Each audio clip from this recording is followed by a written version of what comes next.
Assalamualaikum warahmatullahi wabarakatuh. Ahlan wa sahlan ya ayuhad dulur-dulur sekalian. Alhamdulillah. Assalatu wassalamu ala man ukhiyal Qur'an Muhammadin sallallahu alaihi wasallam wa huwa khairul anam. Bagi dulur-dulur yang belum mengenal saya, perkenalkan nama saya Alpian Ibnu Sudirman Ibnu Ilyas Ibnu Muin. Berhubungan memperingati hari nuzulul Quran pada bulan Ramadan ini, saya insya Allah ingin berbagi kepada dulur-dulur sekalian tentang pengalaman waktu saya mendaki atau menelusuri tapak tilas jejak Rasulullah SAW ketika beliau berkhalwat di Gua Hira atau mengasingkan diri dari hiruk pikuk kaum kafir Quraisy yang waktu itu masih notabene jahiliyah. Yang pada akhirnya turunlah ayat suci Al-Quran yang pertama, yaitu surah Al-Alaq ayat 1-5. Dan inilah yang sering kita rayakan dengan memperingati hari nuzulul Quran atau turunnya wahyu Al-Quran kepada baginda Rasulullah SAW melalui perantara Ruhul Amin, yaitu Malaikat Jibril alaihi salam. Sebelum dulur-dulur menyimak lebih lanjut, boleh dong di like dan di komen dan di subscribe, dan jangan lupa juga aktifkan tombol loncengnya supaya dulur-dulur bisa mengetahui video-video selanjutnya. Sebelum kami menuju ke destinasi Gua Hira, kami terlebih dahulu mampir ke kaki gunung Gua Sur, yaitu tempat persembunyian Rasulullah SAW bersama dengan sahabat beliau, yaitu Sayyidina Abu Bakar Siddiq radhiyallahu an. Yang ketika itu Rasulullah SAW dengan sahabatnya ini berlari dari kejaran kaum kafir Quraisy yang waktu itu beliau melakukan perjalanan hijrah ke Madinah. Dan perlu diketahui bahwasannya di gunung inilah menjadi saksi bisu. Jadi gunung ini menjadi saksi bisu bagi pemilik ikat pinggang di surga. Beliau adalah Sayyidah Asma bin Abu Bakar Siddiq atau putri Sayyidina Abu Bakar Siddiq radhiyallahu an. Ketika Rasulullah mengungkapkan perintah berhijrah dari Mekah ke Madinah kepada sahabat Rasulullah, yaitu Sayyidina Abu Bakar Siddiq, maka Sayyidina Abu Bakar Siddiq yakni pasang badan untuk menemani Rasulullah melakukan hijrah ke Madinah. Nah, oleh karena itulah akhirnya keluarga Sayyidina Abu Bakar Siddiq yang menyiapkan semua perlengkapan, persiapan serta perbekalan hijrah untuk Rasulullah SAW. Dan itu termasuk juga persediaan makan dan minum. Nah, dan Sayyidina Abu Bakar Siddiq pernah meminta putrinya, yaitu Asma, untuk menyiapkan bekal dan makan dan minum untuk Rasulullah SAW. Namun ketika itu Sayyidah Asma tidak menemukan tempat atau sesuatu untuk membawa makanan atau minuman untuk baginda Rasulullah SAW. Lalu Sayyidah Asma berinisiatif memotong ikat pinggangnya menjadi dua. Yang waktu itu Sayyidah Asma dalam keadaan hamil tua. Dan ikat pinggangnya itu dibaginya menjadi dua. Satu untuk bekal makanan dan satunya lagi untuk bekal minuman. Karena peristiwa inilah Sayyidah Asma mendapat gelar Zatanit Takai atau pemilik dua ikat pinggang. Rasulullah SAW pernah bersabda, "Semoga Allah menggantikan ikat pinggangmu ini dengan ikat pinggang di surga." Subhanallah. Dan Sayyidah Asma berhijrah dalam keadaan hamil tua.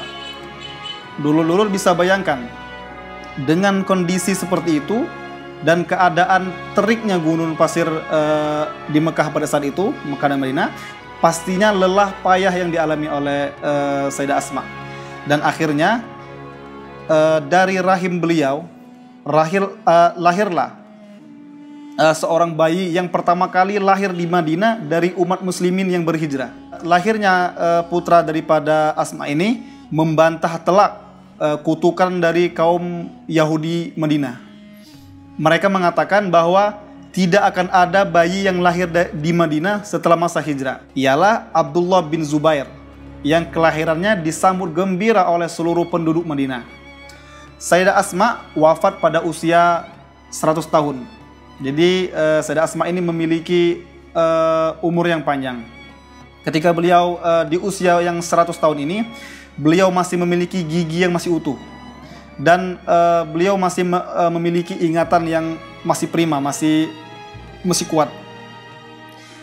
Dan beliau juga, yaitu Sayyidah Asma ini, orang terakhir yang meninggal dari kalangan kaum muhajirin karena umurnya yang panjang.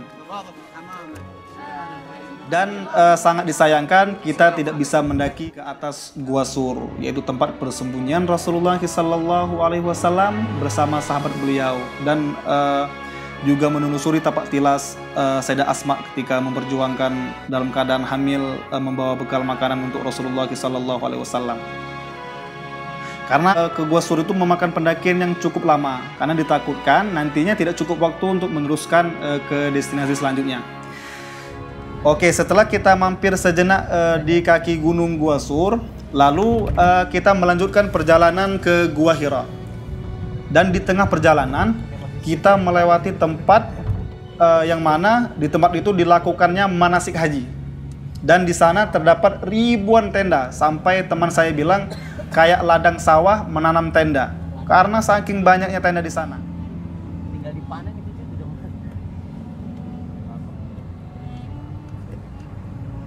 otomatis sampai itu ya Jamar ya.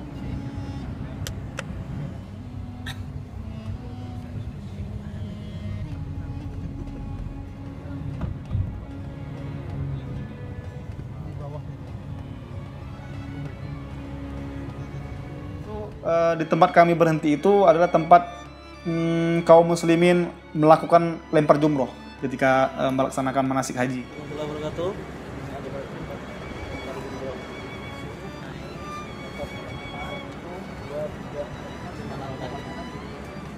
ini adalah lemparan batu.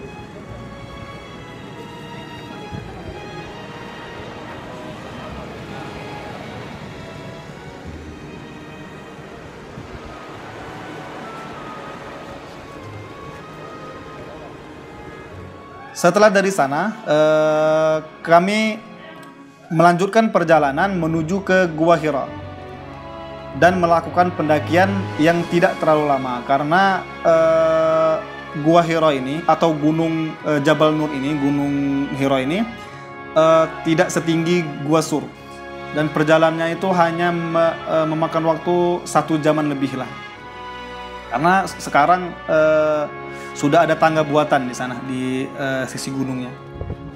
Dan setelah ngos-ngosan mendaki, akhirnya kita sampai menuju ke puncak gunung Gua Hira.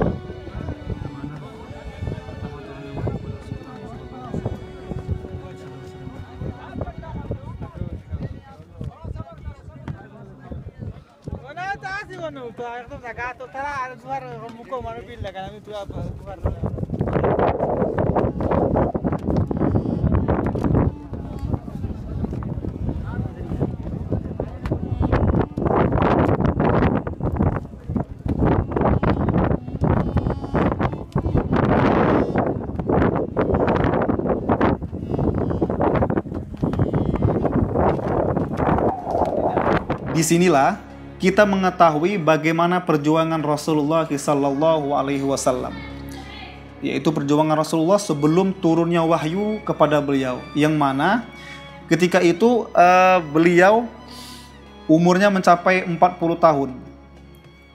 Di umur segitu Rasulullah SAW semakin gemar berkhalwat karena cemas, karena beliau cemas, risau dari kegaduhan hiruk pikuk kota Mekah yang sudah terlalu jauh melenceng dari nilai-nilai moral-moral kemanusiaan.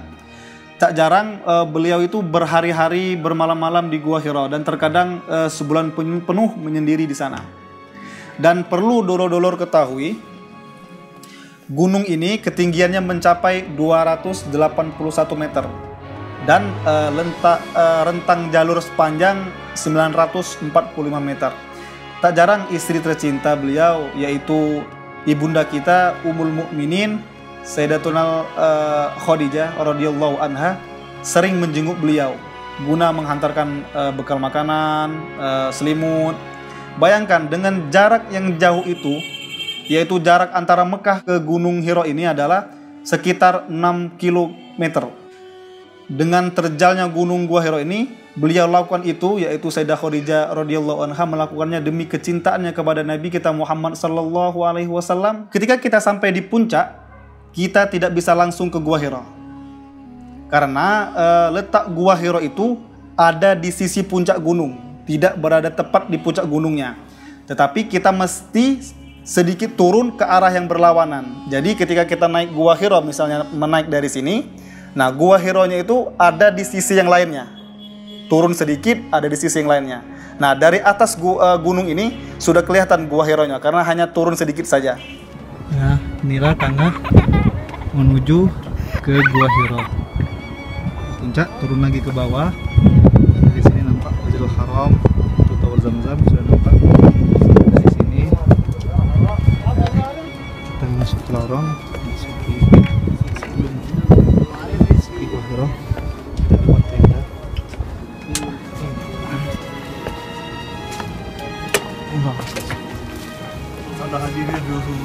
Nah, ketika hendak memasuki Gua Hira tersebut, mohon maaf bagi dulur-dulur sekalian, tolong periksa perutnya. Pikirkan dulu sebelum ingin memasuki Gua Hira. Karena untuk memasuki Gua Hira ini, kita itu mesti melewati sedikit lorong atau celah antara bebatuan. Dan itu sangat sempit, hanya bisa dilalui oleh satu orang. Dan ini membuktikan walau beliau, yakni Rasulullah SAW di umur 40 tahun, beliau masih memiliki tubuh yang bugar dan gagah, dan bentuk perut beliau itu masih ideal. Dalam sebuah hadis diriwayatkan Al Hasan dari Hindi, dia berkata, Rasulullah SAW itu berdada lebar, antara perut dan dada berukuran sama atau rata. Jadi beliau Rasulullah SAW itu tidak memiliki perut yang buncit. Jadi perut beliau itu masih ideal. Selain itu, bukti lain yang menjelaskan bahwasanya Rasulullah SAW mempunyai bentuk tubuh yang atletis. Dari Ummu Hani, beliau berkata, saya tidak melihat bentuk perut Rasulullah kecuali saya ingat lipatan kertas-kertas yang digulung antara satu dengan yang lain. Itu ya riwayat At-Tabrani. Dan di riwayat lain, perut Rasulullah SAW itu bagaikan batu-batu yang tersusun, atau yang kita sebut sekarang itu adalah sispek, seperti itu. Jadi perut beliau itu masih ideal. Dan disinilah pertama kali turunnya wahyu berupa ayat suci Al-Quran yang sering kita peringati dengan hari Nuzulul Quran. Malaikat datang kepada Rasulullah SAW lalu berkata, bacalah, Iqra. Lalu Rasulullah SAW menjawab, ma ana biqari, saya tidak bisa membaca. Lalu malaikat Jibril memegang Rasulullah dan mendekap Rasulullah sampai Rasulullah merasa sangat payah. Lalu malaikat Jibril melepas Rasulullah. Dan malaikat Jibril berkata lagi, Iqra, bacalah. Lalu Rasulullah SAW menjawab lagi, ma ana biqari, saya tidak bisa membaca. Dan malaikat Jibril melakukan hal yang sama kembali. Ini terus berulang selama 3 kali. Sampai akhirnya malaikat Jibril menyampaikan wahyu dari Allah, yaitu surah Al-Alaq ayat 1-5.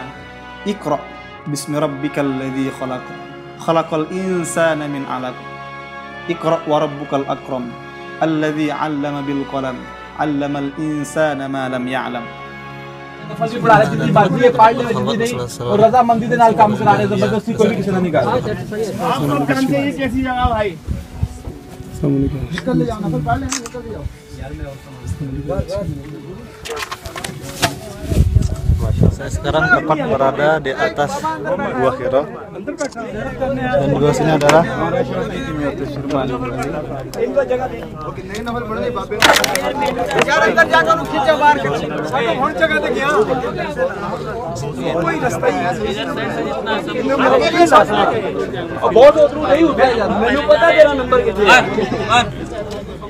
सारे मैं भी अपने नंबर पे जाऊंगा jalan yang turun.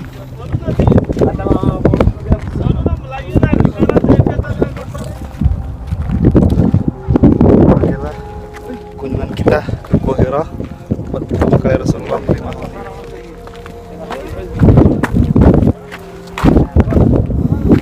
Jadi adalah Gua Hira berada di balik gunung sana, dan sana terdapat Zam-Zam atau Zam-Zam. Berarti di depannya ada Masjid Al-Haram. Itulah tadi sedikit pengalaman yang ingin saya bagikan kepada dulur-dulur sekalian. Saran saya, bagi teman-teman yang kalau nanti insya Allah dapat kesempatan ke sana, saya sarankan lebih baiknya lakukan pendakian di malam hari. Karena pendakian di malam hari itu lebih adem dan tidak lebih capek. Dan di atas sana teman-teman bisa menyaksikan bagaimana suasana malamnya di sekitar Masjidil Haram, bisa melihat keindahnya Masjidil Haram dari kejauhan, dari lampu-lampu menara zam-zamnya. Dan bisa mendengarkan azan subuh dari atas sana, saut menyaut dari Masjidil Haram sampai masjid-masjid di sekeliling Mekah itu mengumandangkan azan, dan teman-teman bisa menyaksikan sunset di sana. Teman-teman bisa untuk melihatnya bisa lihat di channel saya, nanti deskripsinya akan saya taruh di di bawah. Oke teman-teman sekalian, terima kasih. Jazakumullah khairan kasiran telah menyaksikan video ini. Jikalau ada kata-kata yang salah, silakan tegur saya di komen. Kepada Allah saya mohon ampun, dan jika dulur-dulur sekalian suka, tafadhal like, share, komen, subscribe. Sampai jumpa di video-video selanjutnya. Wassalamualaikum warahmatullahi wabarakatuh.